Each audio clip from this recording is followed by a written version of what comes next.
A city that once glittered with romance, laughter, and dreams now waits in silence. Beverly Hills is no longer the same, but memories of a love story that changed the world still echo in its streets. It has been decades since a businessman and a woman from two different worlds crossed paths by chance, proving that love can rewrite destiny. Now the world asks one question: can a second chance at love be more powerful than the first? Asterisk, the screen fades into the streets of Beverly Hills. Shining under the California sun, expensive cars roll down wide boulevards, boutiques sparkle with neon lights, and the rhythm of the city feels alive. The camera lingers on Rodeo Drive, a place once filled with laughter, charm, and a moment that became unforgettable. Time, however, has moved on. The people who once walked here are older, wiser, but still tied to the heartbeat of a love story that began with something unexpected. Edward Lewis, the businessman who once lived for deals, contracts, and boardrooms, is no longer the same man. Years have softened his edges. His empire is still standing, stronger than ever, but there is a quiet loneliness behind the sharp suits and polished shoes. He has lived with success, but without the warmth of the one woman who once broke through his walls. He drives through the same streets, a little older, a little slower, carrying the weight of choices made long ago. Vivian Ward, once the spirited young woman with a heart larger than life, has grown into a woman of power and grace. Her laughter still lights up a room, but now it carries wisdom, the kind that comes with experience. No longer the girl who needed saving, she has built a life of her own. The city that once judged her now admires her. She walks confidently into boardrooms, charity events, and social circles. No, not for her past, but for the strength she carries today. Yet deep inside, a part of her heart remains tied to that single, magical chapter of her youth, a chapter named Edward, as the camera shows the city's changing faces. A quiet narration drifts in, carrying a sense of nostalgia. It reminds the audience of how fate can surprise us when we least expect it. A fleeting glance at a street corner, a memory of a shared laugh, a long-forgotten promise. The city holds secrets, and time does not erase them. Every shining shop, window, every passing limousine, every echoing song from a street performer feels like a reminder that love stories, no matter how old, never truly end. Then comes a sense of suspense. Edward, sitting in his sleek car, pauses at a red light. Across the street, Vivian appears, her figure confident, her eyes focused on the world ahead. They don't see each other, not yet, but the moment hangs heavy, as if destiny is rehearsing its return. The music shifts from soft piano to something stronger, pulling the audience deeper into the idea that what once was may be again. The section ends with a lingering shot of two paths, crossing but not meeting, leaving the audience with a silent question. Is fate daring enough to bring them together once more? Asterisk, the city begins to breathe with a different rhythm as night falls. Neon lights glow along Sunset Boulevard, laughter spills from rooftop bars, and music drifts through the warm California air. But while the city feels alive, both Edward and Vivian carry a quiet storm inside them. The world around them has changed, yet their paths remain strangely parallel, as though life is waiting for the right moment to pull them together again. Edward is seen at a corporate event, grand chandeliers. Men in tuxedos, women in elegant gowns. The years have not diminished his aura. He stands tall, silver hair framing a face marked by experience. Yet there's something restless in his eyes. He shakes hands, makes deals, offers polite smiles, but the spark of genuine joy is missing. In between speeches and clinking glasses, his gaze drifts toward the window where the city lights shimmer. Nice. He thinks of the past, of laughter that once filled the silence in his life. He thinks of her. On the other side of the city, Vivian attends a charity gala. She has transformed into a woman of influence, respected and admired. She speaks with passion about causes that matter to her, her voice carrying strength that comes from a life well lived. People gather around, listening, inspired by the journey of someone who turned judgment into triumph. But when the applause fades and she steps away from the stage, She too feels the quiet emptiness that comes when the lights dim. Surrounded by people, she is still alone. She thinks of a man who once held her hand and made her believe in magic. She thinks of him. The story takes a turn when fate plays its card. Both Edward and Vivian, unknowingly, are scheduled to attend the same event weeks later, a luxury art exhibition in Beverly Hills. The opening is crowded. Cameras flashing, whispers moving like waves through the hall. Edward arrives first, dignified yet reserved. He studies the art, but his mind drifts elsewhere. Then, across the room, Vivian walks in. The atmosphere shifts. Even without words, even without acknowledgement, there's a presence that pulls at him. The years between them collapse in a single heartbeat. They don't speak right away. The evening moves forward, but their eyes betray the silence. A glance here, a moment there. Edward turns to leave, but pauses when he feels her near. Vivian, standing beside a painting, finally looks his way. Their eyes meet.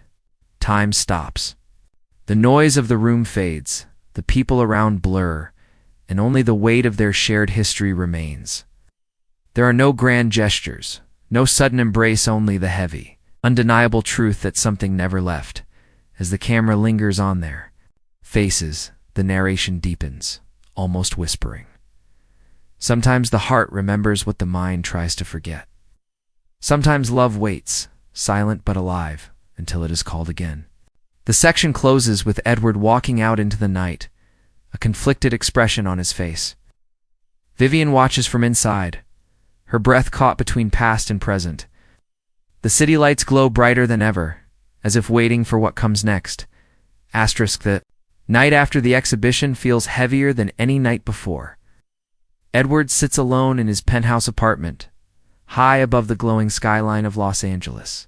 The city sparkles beneath him, yet all he sees is the reflection of Vivian's face in the glass window. He pours himself a drink, but it does little to calm the unease in his chest. For years he convinced himself he had moved on, that what they shared was a beautiful chapter closed by time. But one glance, one spark of recognition, and the wall he built begins to crumble. Across town, Vivian sits at her vanity table, brushing her hair slowly. Her home is quiet, filled with the achievements of her life awards, framed photographs, symbols of success. Yet even surrounded by proof of how far she has come, her mind drifts back to the moment her eyes locked with Edward's. She whispers to herself, barely audible, "Why now?" The question lingers in the silence of her room. She has built her life with strength without needing anyone to save her. But deep within, there's a voice that wonders if some stories are meant to be unfinished until they are told again. Days pass, but the memory of that night does not fade. They see each other once more, this time not by accident, but by choice. A mutual friend invites them both to a private dinner, unaware of the history between them. When Edward arrives, he spots Vivian across the table. The air shifts. Conversation flows around them, laughter and chatter filling the space. But for the two of them, every word feels heavy with unsaid meaning. Finally, after the dinner, they find themselves alone in the garden outside. The night air is cool, the fountain nearby whispering in the quiet. Edward takes a breath, searching for words, but Vivian speaks first. "You look the same, but different," she says softly, her voice carrying both warmth and distance. "You," Edward replies, his eyes locked on hers. "You're even more extraordinary than I remember." The silence that follows is not empty, it's charged, full of all the things they've wanted to say for years. Vivian turns away, struggling. "We can't go back, Edward. Too much has changed." Her voice trembles, though she tries to mask it. Edward steps closer, but not enough to cross the line between them. "I'm not asking to go back. I'm asking, what if there's still something here? Something worth finding out?" The tension between them grows, both pulled by memories, yet restrained by fear of disappointment. Vivian recalls the pain of the past, the uncertainty, the doubts, the fragile balance of two worlds colliding. Edward remembers the choices he made, the distance he allowed, the regrets that shadow his success. Both know that love is not as simple as it once was. As the scene intensifies, a montage begins, Vivian working tirelessly at her charity. Edward in the boardroom making tough decisions, both trying to drown the pull of their rekindled connection in the responsibilities of their lives. But every step forward feels haunted by the thought of what could be. They laugh with others, smile in public, yet in private. They are restless souls searching for something only the other can give. The conflict rises to its peak. When Vivian finally confronts him during a quiet evening walk, "I don't need saving. Any more, Edward? I've built my life. I'm proud of who I've become." Her words cut through the air, strong and unshakable. Edward answers with raw honesty, "I know you don't. That's what makes me love you more. I don't want to save you, Vivian. I just want to walk beside you." Her eyes soften, but fear holds her back. She turns and walks away, leaving Edward standing alone, his heart heavy but determined. The city lights flicker behind him, the same city that once brought them together. Now testing whether they can truly find their way back, the section closes with Vivian staring out her window at the stars, her hand resting over her heart. The faint sound of music drifts through the night, the same melody from long ago, reminding her that some stories refuse to end until they are given a second chance. Asterisk rain begins to fall over Los Angeles. Soft at first, then stronger, as though the sky itself shares the storm inside their hearts. The city glows under streetlights blurred by water, cars rushing past, umbrellas opening like flowers in the night. It is on a night like this that fate makes its boldest move. Vivian stands at the entrance of a theater where her charity is hosting a grand fundraiser. She is radiant, dressed with elegance, her presence commanding respect. Cameras flash, guests arrive, and her name carries weight. She smiles for the world, but behind that smile lies a storm of questions she has tried to silence. Every laugh feels borrowed, every applause incomplete. She carries herself with pride, but her soul whispers for something deeper, something she once knew with him. Across the city, Edward sits in his office. Papers lie scattered across his desk, contracts waiting for his approval, yet his eyes linger. On a single photo hidden inside a drawer, an old picture of them together, laughing, carefree, unburdened. He closes his eyes, realizing that his wealth and power mean nothing compared to the chance he might lose forever. Sudden resolve, he leaves everything behind and steps into the rain, as though pulled by something greater than himself. Back at the theater, the event is in full swing. Vivian takes the stage, speaking with passion, her words echoing with strength. But even as the audience applauds, she feels the hollowness of it all. Then, in the middle of the crowd, she sees him. Edward, drenched from the rain, standing quietly, his eyes fixed on her. The room fades. Time pauses. The years, the doubts, the distance, none of it matters in that single heartbeat. After the event, Vivian steps outside into the rain where Edward waits. For a moment, neither speaks. The sound of raindrops fills the silence between them, heavy with everything unsaid. Finally, Edward takes a step forward.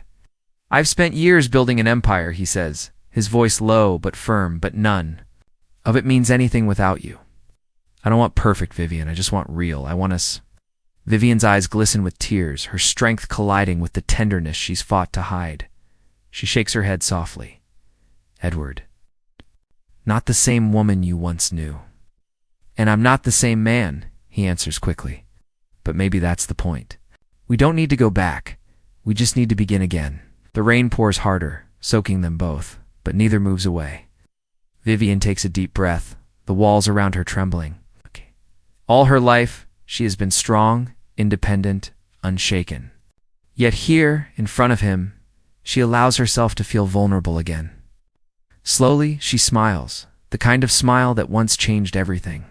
"You always did have terrible timing," she says playfully, her voice breaking with emotion. Edward laughs softly, relief flooding his face, and then, without hesitation, he takes her hand. The moment is simple, yet it feels like the world is reborn. No grand gestures, no dramatic speeches, just two souls, older, wiser, but still bound by a love that never truly left. A montage unfolds, the two walking hand in hand through the city streets, laughing under the rain, Vivian introducing Edward to the children she mentors through her foundation. Edward showing Vivian the projects he has built, not for profit but for people. They are no longer just lovers from the past, they are partners, equals building something new. The music swells as the narration returns, softer than before, but filled with hope. Love is not about where it began. It is about where it dares to go. Some stories don't end. They wait, and when the heart is ready, they begin again.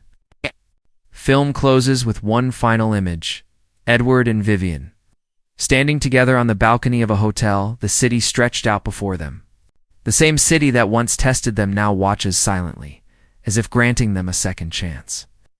She leans against him. He wraps his arm around her, and for the first time in years, they both feel whole. Text fades onto the screen. Pretty woman. 2 coming to 025. And then, in a playful callback, Vivian's voice echoes with a laugh. Big mistake. Huge. The screen fades to black, leaving only the sound of rain turning into applause. Asterisk.